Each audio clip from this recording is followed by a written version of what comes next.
Hello, my old school soul food family. Chef Jeff is back with another video. All right, y'all. This is the last preserved jelly canning video of the summer.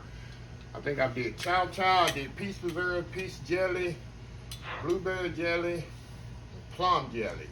And this is the last one because this is the most easiest one, y'all, to do. Now, I grew up making plum jelly. My mom used to make this every summer, but we used actually blackberries. But now I can't find them. Not blackberries. I'm saying berries, y'all. I got berries on my mind. I just did a video with blackberry. Grape jelly, y'all.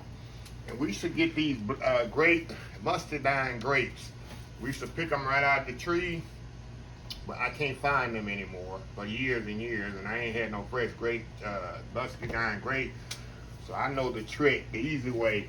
Just get you some grape juice, sugar in it, a little butter to make it shine. And it tastes exactly like fresh grape jelly, I'm telling you. Just like you get in the store. You know that Welch's grape jelly you get in the store? You can make it yourself. Make it by 12 jars, and it'll last you pretty much a whole year, depending on how much grape jelly you actually eat.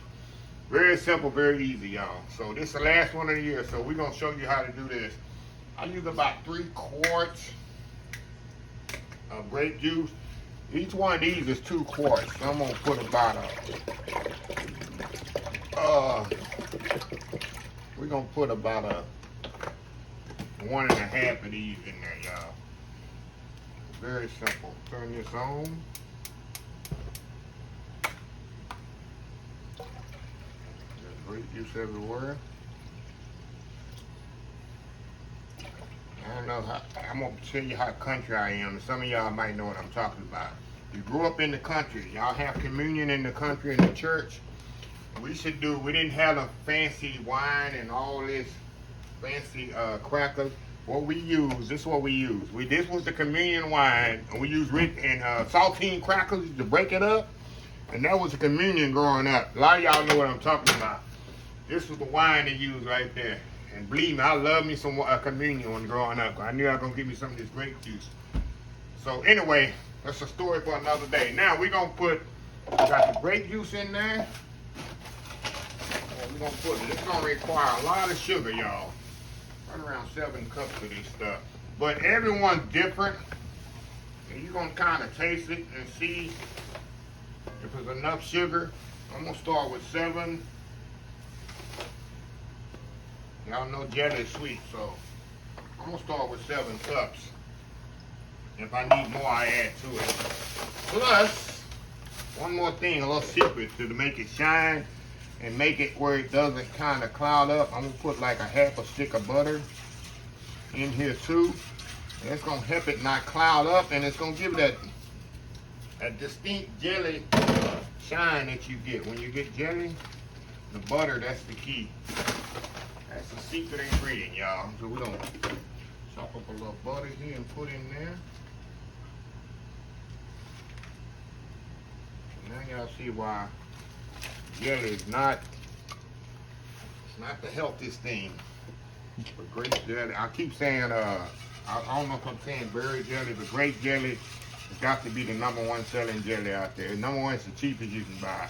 And I think it's the #1 jelly. So anyway, y'all, I need to bring this to a boil. Once I get this to boiling really good, I might have to skim some of the top off of it. And then I'm gonna add my fruit pectin, which is shear gel. And I'm gonna thicken it up with that natural, because you know, grapes doesn't have a lot of natural pectin to it. So I'm gonna have to add, usually it takes 1 box, but sometimes it takes more than that, y'all. Depending on the grape juice that I use. So anyway, y'all, I'll be right back. I'm gonna let this come to a boil. I'll be right back. We'll go to the next step. All right, y'all, we back. Y'all see this? This is what I was talking about. What I need to do, y'all, I need to skim all this, as much of this stuff off as possible at the top. I mean, you don't have to be perfect, but I want to get as much as I want, as much as I can off the top here. Take your ladle there and kind of go around there.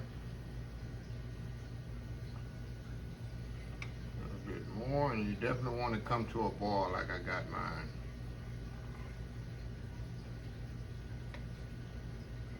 More on that one.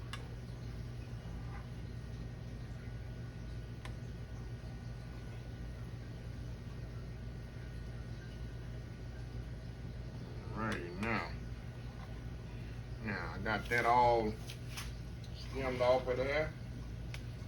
What I'm gonna do now, I'm gonna add my pectin to this. Like I told y'all, pectin is just, all it is a thickener, fruit thickener. And this doesn't have enough thickener in it, so what you do, you add your own pectin to it to make your jelly set up. And every jelly is different. Sometimes I need one, sometimes I need two, sometimes I need even three. One time I made some jelly, it took 5. Depending on the consistency of the fruit that you're using, how much natural pectin is in it already. And I can pretty much tell as I'm making this. And I'm gonna show y'all the trick, as always, how you know for sure that your jelly is gonna set up. I can tell as I'm stirring it.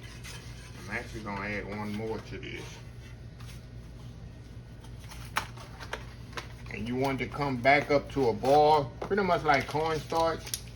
To get the full effect, you want to come back up to a complete boil.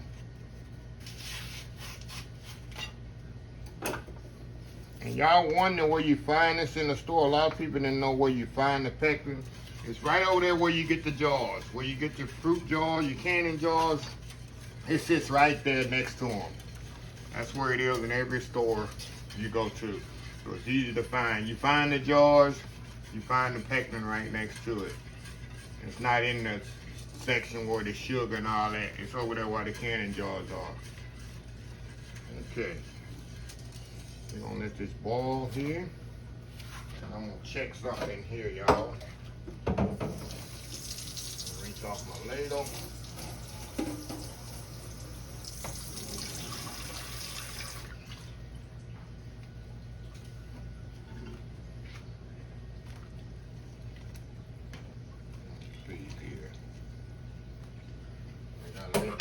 Right back up to a boil. That's the key. Just like cornstarch, anything, to get the full effect, it's got to come back to a boil. So we'll be back in about 2 minutes. Let it come to a boil, and I'll show you the next step. We'll be right back. All right, y'all, we back. All right, y'all, I added another package of sheer gel pectin to this, and I can pretty much tell it's done. But I'm gonna show y'all a foolproof way of making sure your jelly is gonna set up. It's nothing worse than making jelly, putting it in the jars, getting it set up, getting it in the jar, put it on your shelf, and 2 or 3 days later, it's still liquid. And you gotta do it all over again, put it back on, add more sugar gel. I'm gonna show you a foolproof way to check it. When I first make jelly, the first thing I do, I put a saucer in the freezer to let it get pretty much frozen cold. And I'm gonna show y'all. I'm gonna get the sauce out of here and I'm gonna show y'all something here. The sauce has been in the freezer. All I do, take some jelly, put it on this saucer here, move it around like this, and that jelly's gonna set up on there, y'all. You gotta pretty much tell that your jelly's gonna set up as it cool off. It's just foolproof way of doing it. See that? That's pretty much the foolproof way of doing it. See that? That's how I know it's pretty much gonna set up. So what I'm gonna do, I'm probably gonna do this right now. Oh yeah, you can see how pretty that is. Okay, I'm gonna move this over here to my work area here, and we're gonna put some jelly in the jars, y'all. Jelly in the jars. Just a second here. Turn this off. Just right over here. All I'm gonna do, y'all, get my little contraption here. Get my little cup and just pour it right into the jar, just like this, y'all. Fill up the jars. Nothing scientific about it. I'm gonna show y'all a couple more, and I'm gonna step out and get them all filled up. show you how I put my top on here.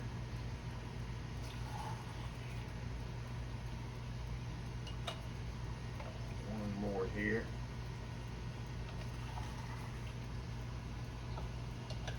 And that's it, y'all. I'll be right back once I get them all filled up, and I'll show you the next step. We'll be right back. All right, y'all, the next thing I'm gonna do, y'all, I'm gonna put the little lid on here. Then I'm gonna screw the top on. And make sure I always sanitize your jars ahead of time, and your lids and all that, and make sure you don't touch the ring of your. I'm pretty much doing it country style, but you know you got the little fancy things that you can pick the things up. It's a little magnet. You can pick it up and place it on the jars all nicely. Y'all know me, I'm country, do like my mom did. She didn't have all the fancy things. And I'm gonna just put it on there. I'm not gonna hand tighten it until I get them all on there, and then I'll hand tighten them. I'm just gonna get the lid on there just a little, and then I'll hand tighten them. So anyway, y'all, I'll be back once I get all the lids on here, all of them hand tight, and I'll show you how to do it the water bath method. So we'll be right back. Y'all, we back here, and all I'm doing, y'all, I'm tightening these lids as tight as I can get with my hand, and we're going to go over to the water bath. And like I told y'all in the previous videos in canning, go to it's a website you can go to, this canning, and it tells you how long in your area. Here in Southeast Texas, in this part of the region, it's 15 minutes, 20 to 30 at the most, but minimum 15 minutes in the water bath.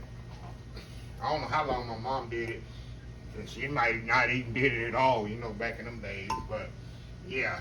So it's very important that you do this step, because you will get somebody sick, or worse, kill them. So anyway, we're gonna move over to the pot here, and I'm gonna just put them right in here, y'all. You're gonna get 5 in here. We got a little fancy thing here, but these things are hot.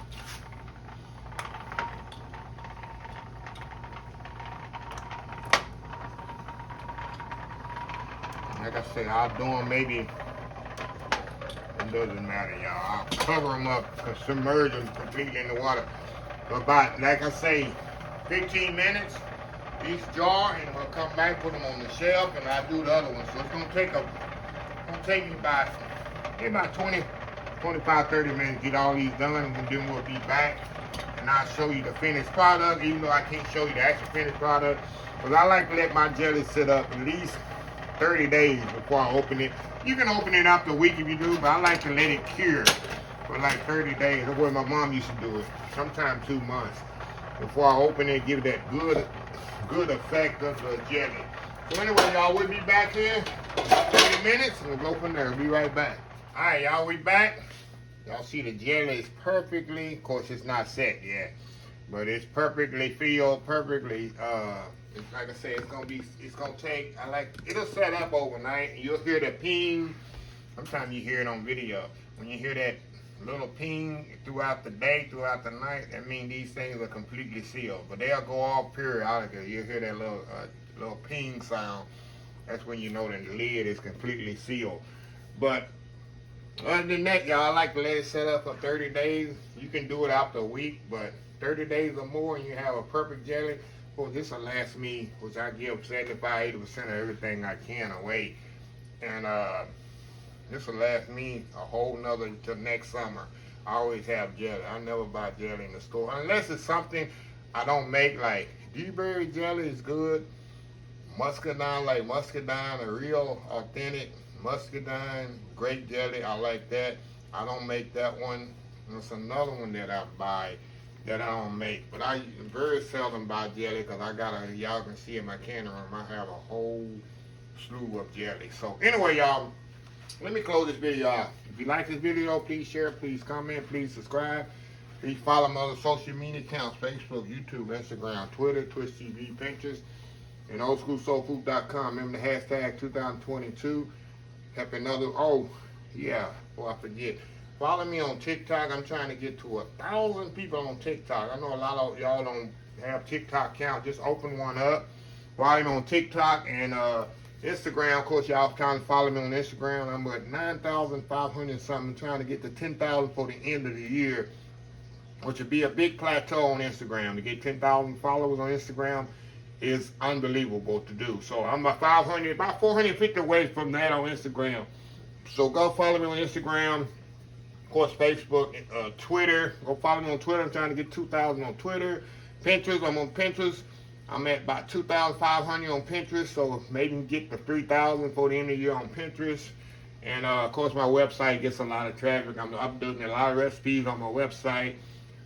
Changed the profile picture up a little. I've been doing a lot of work on that, and I'm gonna have a lot of printable recipes on oldschoolsoulfood.com. So go check that out. I got like maybe 20 recipes already you can print out, but I'm about to do one recipe a week and get that website really more user friendly. So go to oldschoolsoulfood.com. You can send me a message on there, direct message. Go correctly. There's a page on there when you open it up. If you want to send me a direct message, it'll go right to my email. You don't have to share your email or nothing if you don't want to. If you want a response, put your email in there and I'll respond back. There's a page or there's a spot on there where you can send me a message on oldschoolsoulfood.com and it'll come right to me. So anyway, y'all, until next time, have a blessed Old School Soul Food Day, and I will see y'all in the next video. Love y'all. Bye.